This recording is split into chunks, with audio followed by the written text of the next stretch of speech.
Democrats, some sit on that committee, that are basically opposed no matter whom the president picks. You know, last year when Gorsuch was picked, you and I were supposed to be doing our interview on the court, the steps of the court tonight. It was a little rowdy out there at the court tonight. Loud out there.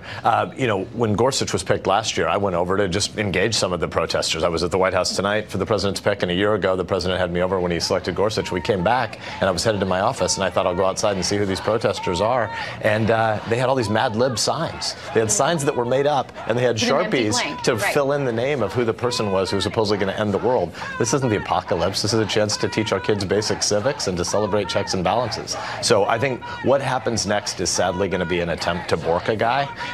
This 30 years ago, or 31 years ago, in the summer of '87, this seat, which Kennedy's held for 30 years, was the Bork seat. And when Bork wasn't given a fair hearing and when he wasn't confirmed, he went out and wrote a book the next year called The Tempting of America, which is about the politicization of everything. We're not supposed to have judges who think of themselves as super legislators. Protesting on the steps of the Supreme Court tells you that our system is breaking down in terms of basic civics. Protest at the White House. Protest at the Congress, because those are places where people are supposed to be responsive to politics. Judges are not supposed to be responsive to politics. I think we're going to see a big attempt at borking coming next. I wouldn't be surprised at all. And as you said, last year there were certainly protesters out there, and there was definitely opposition to Justice Gorsuch upon his name being announced that night. Tonight we saw something different. We did have a plan to have our show out there live.